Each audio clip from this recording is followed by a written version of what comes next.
د دوه اړخیز اوربند تر سیوري لاندې د کوچني اختر د لومړۍ ورځې پیل. د کوچني اختر لومړۍ ورځ د اوربند تر سیوري لاندې. ولسمشر غني هیله لري چې د طالبانو ډلې او حکومت ترمنځ اوربند دوام ومومي. هیله دا ده چې دا اوربند دوام پیدا کړي او بیا د افغان مسلمان ولس که د چا وینه تویه نشي. د امریکا د ډیرو لګښتونو سربیره افغانستان د کوکنارو ستر تولیدونکی هیواد سیګر نشهیي توکو پر وړاندې ترسره شوې مبارزه ناکامه بولي. د نوي ائتلاف جوړښت لپاره د نظام له اډانې بهر د یو شمېر سیاسیون هڅه. هغوی د راتلونکي کال ولسمشریزه ټاکنو کې احتمالي درغلۍ ته اندېښمن دي. نتیجه تقلب به هیچ صورت برای چهارمین بار در افغانستان قابل تحمل نیست. او د شمالي کوریا پر وړاندې د بندیزونو ګام په ګام لرې کولو لپاره د امریکا ټینګار. دغه بندیزونه به د یو لړ شرایطو له منلو سره لرې کړای شي.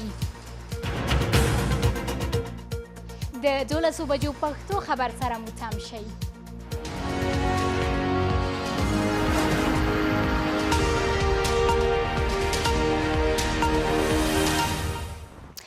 سلامونه، اختر مو له سولې او هوساینې ډک او مبارک. طاعت او عبادت مو قبول او منظور. پام مو رابولم بشپړو خبرونو ته. نن د افغانستان په ګوټ ګوټ کې د کوچني اختر لمونځ ادا شو. ولسمشر غني چې نن یې په ار کې د اختر لمانځه ادا کولو وروسته خبرې کولې، د طالبانو د اوربند هرکلی وکړ او هیله یې وښوده چې دا اوربند هیواد کې سولې ته لاره هواره کړي. ښاغلی غني وایي هیله لري چې د حکومت او طالبانو ترمنځ شوی اوربند نور هم دوام ومومي. هغه وویل د هر هغه ګام هرکلی کوي چې هیواد کې د وینې تویېدنې مخنیوی وکړي. ولسمشر د افغانستان جګړې په اړه کابل کې د دیني عالمانو فتوا ته په اشارې سره پر طالبانو غږ وکړ چې راشي د ولس غږ ته لبیک ووایي او د دیني عالمانو وړاندیز ومني. ولسمشر غني د راتلونکو ولسمشریزه او ولسي جرګې ټاکنو پر ترسره کېدو هم ټینګار وکړ. ویل چې دا ټاکنې به د اساسي قانون سره سم ترسره کیږي. دا د ولو وړ ده چې نن د کوچني اختر لومړۍ ورځ ده. افغان حکومت او طالبانو ترمنځ د دوه اړخیز اوربند لومړنۍ ورځ هم ده. حکومت د وسلوالو طالبانو سره یو طرفه اوربند اعلان کړ. د افغانستان د اسلامي جمهوریت دولت له دغه نیک ابتکار څخه وروسته طالبانو هم د اختر په ورځو او شپو کې د اوربند اعلان کړی دی او له 12 بجې د شپې نه تر ننه پورې اوربند په سر تا سر د افغانستان کې له دواړو خوا نه عملي سوی. دا لومړی اوربند په اوسني تاریخ کې زه د افغانستان ولس ته تبریک او مبارکي وایم. هیله دا ده چې دا اوربند دوام پیدا کړي او بیا د افغان مسلمان ولس که د چا وینه تویه نشي. د افغانستان د بیارغونې په چارو کې د امریکا ځانګړی څارونکی وایي چې افغانستان کې نشهیي توکو پر وړاندې مبارزه ناکامه ده. د افغانستان د بیارغونې لپاره د امریکا ځانګړی څارونکی جان ساپکو یا سیګر وایي افغانستان تر اوسه هم نړۍ کې د کوکنارو ستر تولیدونکی هیواد دی. جان ساپکو چې واشنګټن کې د پرمختللي امریکا څیړنیز مرکز کې خبرې کولې وایي امریکا 2002 زیږدیز کال راهیسې افغانستان کې نشهیي توکو پر وړاندې د مبارزې په چاره کې کابو 8.8 میلیارده ډالر لګولي، خو دغه مبارزه ناکامه ده.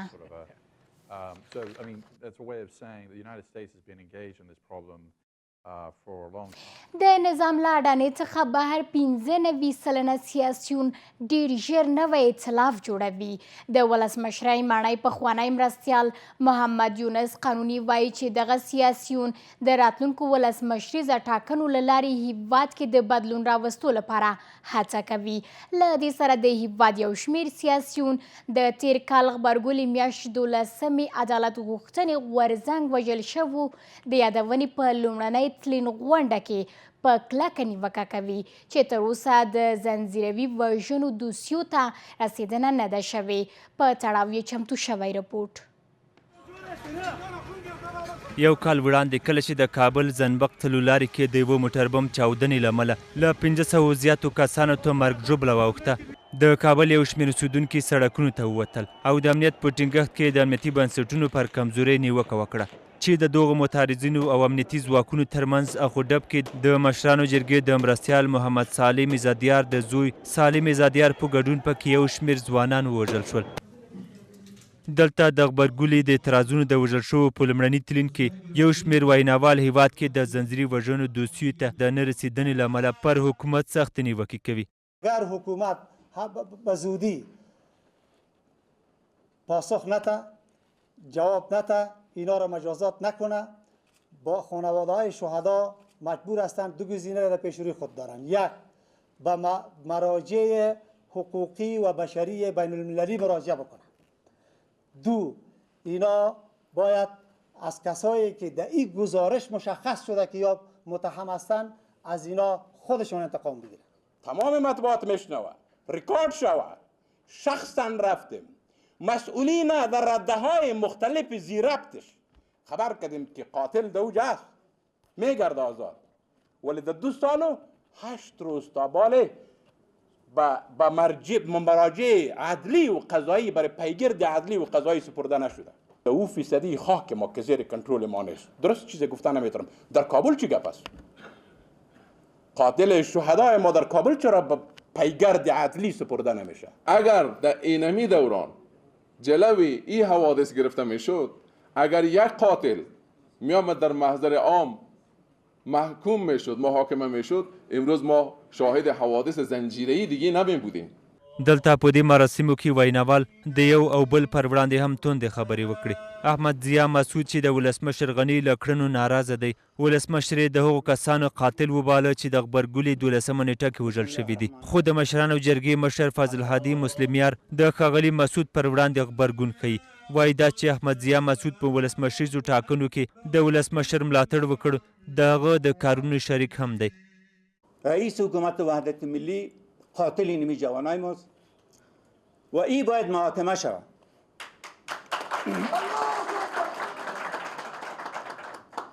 اگر قضای ما تحت تاثیر قوه اجرایی است، اگر قضای ما مستقل نیست و میگه که ما نمیتونیم این کار را بکنیم، لطفا تمام کسایی که قاضی صاحبا، لوی سارنوال، کسایی که در این مسئله دخیل هستند و باید این متهمین به دادگاه بکشانند، اگر زورشان نمیرسه باید استعفا بدن.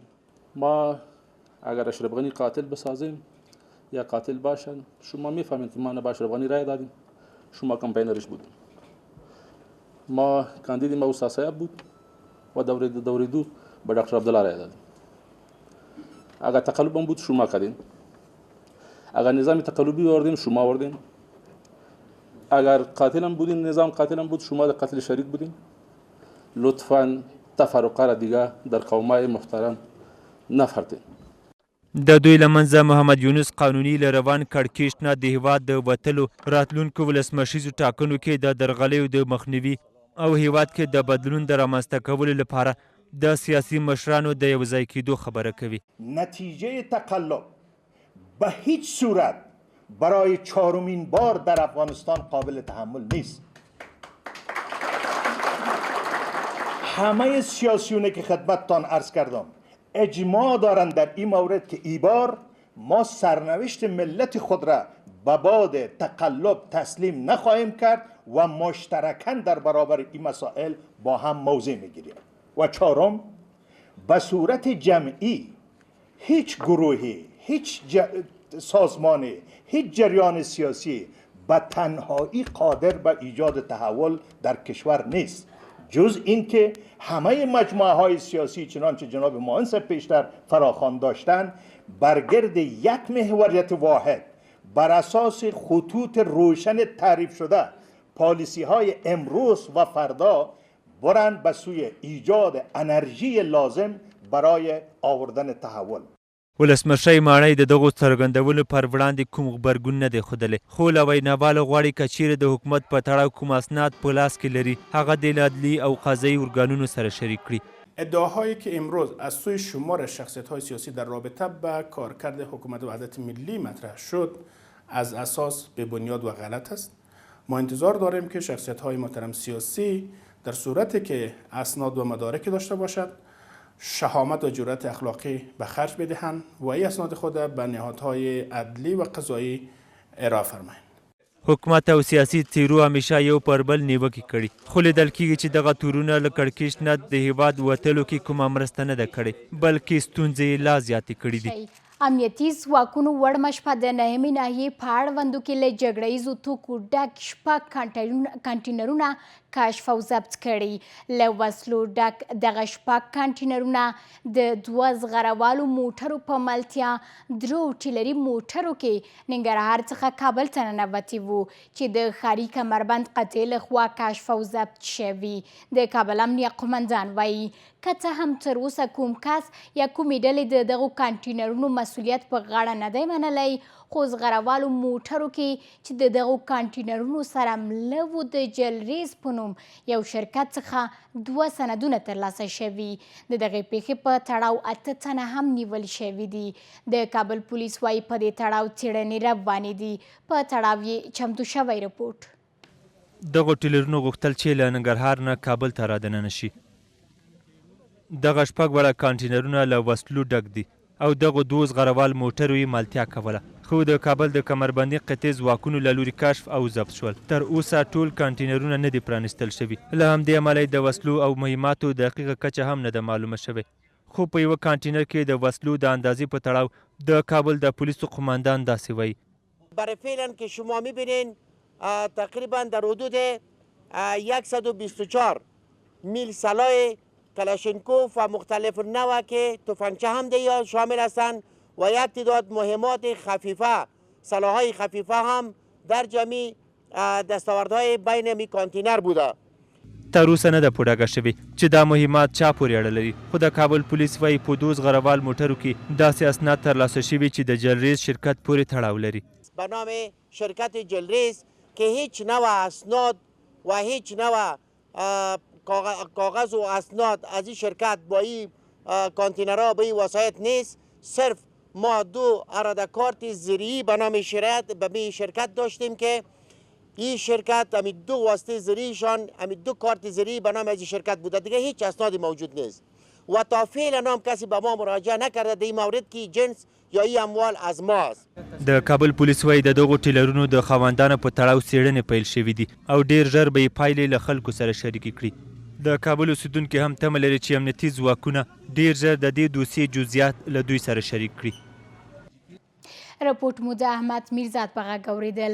د حزب اسلامي نږدې 200 بندیان پرون د بګرام او څرخي پله له زندانونو خوشي شول. دغه بندیان وروستیو کلونو کې د کورني او بهرني امنیت ضد کارونو د جرم په تور نیول شوي وو چې د ملي یووالي حکومت او د ګلبدین حکمتیار په مشرۍ د حزب اسلامي د هوکړه لیک پر بنسټ له بنده خوشي شول. د عماد روستایي د رپورټ پښتو شوې بڼه بیا هم د احمد میرزاد په غږ. دا د اسلامي حزب اړوند زندانیان دي. دوی له کلونو راهیسې د هیواد په ځینو ولایتونو کې د داخلي او بهرني امنیت پر ضد کړنو په جرم نیول شوي دي. دا د اسلامي حزب د زندانیانو د خوشي کېدو 4م پړاو دی. هغه زندانیان چې ټاکل شوي ده د اسلامي حزب او حکومت ترمنځ د شوي هوکړې له مخې خوشي شي. دا ټول هسې ما تبلیغات چې څوک هر څوک چې کار دغه دی هغه تبلیغات دی. موږ هغه تر اوسه پورې داسې څوک نه دي لیدلي چې په یو چا باندې ثبوت او شواهد پیدا شوي وي. هغه هر څوک هر رقم ته خلک لري چې یو چپ سه تبلیغات وکړو هغه وکړو. با مو کار روزگار که قبلا سابق در زندگی خود روان بودم انشالله روان است و کار خودم ادامه میدم. دوی هم د بګرام هوایي میدان له زندانه کابل ته انتقال شوي دي. کیدای شي په درندو جرمونو د مرتکب کېدو له امله د بګرام په زندان کې ساتل کېدل. 250 نفر حدودی که فرامینشان بر ما مواصلت کرده که از جمله بعد از بررسی و تصفیه کاری تعداد 193 نفر حدودی قابل رهایی می باشند که متباقی برادرایی که ماندن اونا هم بعد از بررسی دقیق مسلکی از حبس رها میشن. تر اوسه د اسلامي حزب نږدې 1500 زندانیان په 4 پړاوونو کې د هیواد له زندانونو آزاد شوي دي، خو پوښتنه دا ده څه تضمین وجود لري چې دوی به له خوشي کېدو وروسته د حکومت پر وړاندې وسلو ته لاس ورنوړي؟ هیڅوک د تشویش نه کوي چې د حزب اسلامي کوم بندي محبوس آزاد سي او بیا مخالفین ته ځي. 4 تضمینه موږ ته راکوي چې یو خپل بندي موږ ته تعهد راکوي او 3 تضمینه حزب اسلامي موږ ته راکوي. اوس الحمدلله د دې ځای نه تاسو خلاصېږئ. زما هیله او د حزب اسلامي د رشید قیادت هیله همدا ده چې تاسو به یو وطن دوست صلح دوست وګړي واوسئ د دې ملک. د دې ترڅنګ تېره ورځ نږدې 160 زندانیان چې د ایران له بندخونو هیواد ته را انتقال شوي وو آزاد شول. د دوی ډیری شمېر د مخدره توکو د قاچاق په تور نیول شوي وو. از زندانم 28 سال حبس کشیدیم. 2 اعدام داشتیم. اعدامات شکست ابد شد. در ابد 15 سال شد. 15 سال 13 سال کشیدیم. جرم چی بود و چی جرم؟ مواد بود. چقدر مواد بود؟ 100 گرم.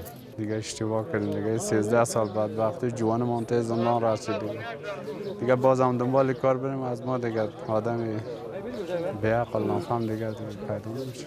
با تعداد 617 نفر ما در 4 دور از آستانه و ولایت مختلف ایران جمع‌آوری کردیم و به ولایت هرات انتقال دادیم و یک تعدادی که امروز 157 نفر به اینجا آمدن. د اسلامي حزب د بندیانو خوشي کول د حکومت او دغه حزب ترمنځ د شوې هوکړې مهمه برخه ده، که څه هم د کار هیواد کې غبرګونونه هم پارولي دي.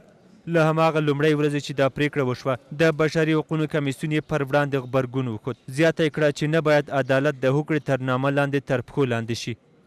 د خبر دوام د کورنیو چارو وزیر مني چې د افغانستان دولت لخوا د یو اړخیز اوربند په 3 ورځو کې طالبانو د هیواد یو شمېر ولایتونو کې پراخ بریدونه ترسره کړي، خو وایس احمد برمک ټینګار کوي د امنیتي ځواکونو قمندانانو ته یې امر ورکړی د طالبانو بریدونو ته ځواب ورکړي. له دې سره د سرپل والي وایي د اوربند د اعلان سربیره طالبانو د دغه ولایت په ځینو برخو درانه بریدونه ترسره کړي چې طالبانو ته د مرګ ژوبلې سربیره د هیواد یو شمېر امنیتي ځواکونو ته هم مرګ ژوبله اوښتې ده. د سجاد محمدي د رپورټ پښتو شوې بڼه. د حکومت لخوا د سولې او اړخیز اوربند او د هیواد په یو شمېر سیمو باندې د طالبانو پراخ بریدونه. امنیتي ځواکونو تیرو 3 ورځو کې د ولسمشر په امر خپل ټوله مالیات په ټپه درولي دي، خو طالبانو دغه موده کې د هیواد یو شمېر سیمو باندې پراخ ډلیز بریدونه کړي دي.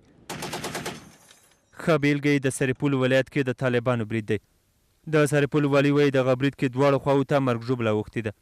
امشب هم حمله بسیار سنگین و وحشتناک را در منطقه بلغلی آغاز کرده بودند که جنگ حدوداً 5 ساعت 5.5 ساعت ادامه پیدا کرد و حمله بسیار شدید بود که در نتیجه این جنگ تعداد 7 نفر از دشمن کشته شد و 9 نفر زخمی شد و همچنین 4 تن از نیروهای اردوی ملی برای دفاع از مردم و سرزمین افغانستان و مردم سرپل جان باختند و 3 نفر هم زخمی شد. طالبانو 3 ورځې وړاندې د فاریاب کوهستان ولسوالي واک په خپل لاس کې ونیوه او ولسوالي وواژه. فاریاب کې امنیتي سرچینې وایي دوی د شوي اوربند له امله نشي کولی چې د کوهستان ولسوالۍ بیرته نیولو لپاره اقدام وکړي. همدا اوس د غزني مقر ولسوالۍ په ګډون یو شمېر نور ولسوالیو کې هم د افغان امنیتي ځواکونو او طالبانو ترمنځ نښته روانه ده. تېره ورځ د ننګرهار رودات ولسوالۍ کې د یوه ځای پر ځای شوي ماین د چاودنې له امله د یوه سیمه ییز قمندان په ګډون 2 تنه ووژل شول او 4 نور ټپیان شول. روان وضعیت په تړاو چې د حکومت لخوا یو اړخیز اوربند اعلان شوی او طالبانو له رامنځته شوي موقع ګټه اخلي، سختې نیوکې هم روانې دي.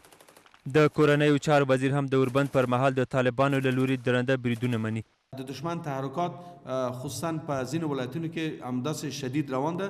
په غزني ولایت کې، په فاریاب کې، په نور ولایتونو کې متاسفانه تحرکونه شته. په بدخشان ولایت کې همداسې تحرکونه آغاز شو.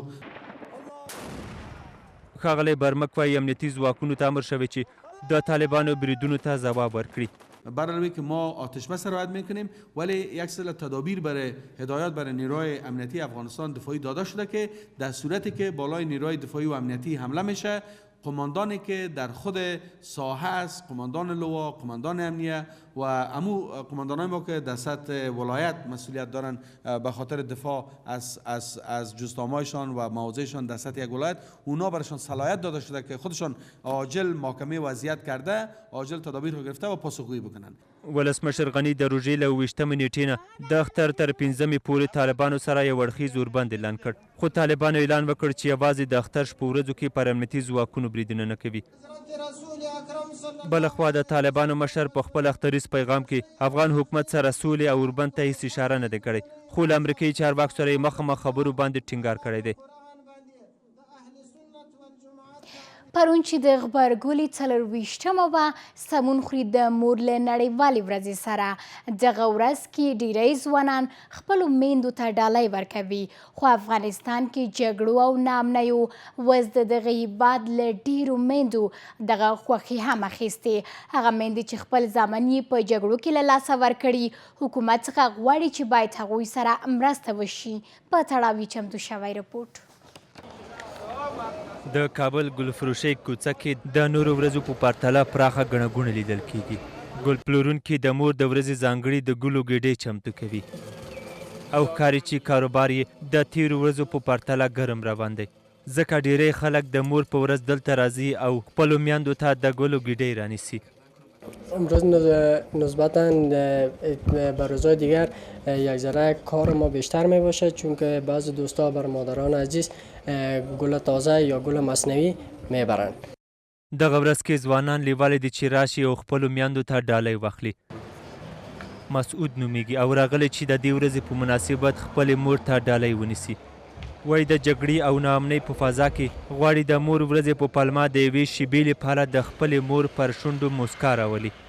یگانه روزی است، یک بهانه است که به خاطر یک لحظه یا یک روزی است که یک لحظه مادر غمدیده افغانستان فقط غم خود فراموش میکنه. خو د دغې ورځې خوښۍ په ټولو کورنیو کې یو شان نه دي. داسې میندې هم شته چې د مور ورځې په تړاو په هېڅ څه نه پوهېږي او نه یې هم زوی شته چې ډالۍ ورته واخلي. دلته د کابل لویدیځ کې د یوې مور کور ته راغلي یو چې د خوښۍ پر ځای د غم اوښکې تویوي. زوی حسین علي د یوه خصوصي تلویزیون تصویر اخیستونکی و چې تیر کال کابل کې د یوه ځانمرګي برید په پای کې ووژل شو. حسین هر کال د مور په ورځ خپلې مور ته ډالۍ اخیستله او یوازینی کس و چې مور پرې تکیه کوله. روزی مادر تبریکی میداد، گل میآورد. مادر جان گفته خیلی دیگه او دوستش خیلی لایقش نکردی دیگه. دغه مور باید اوس د کور د اوو غړو چې ټولې مېرمنې او ماشومان دي سرپرستي وکړي.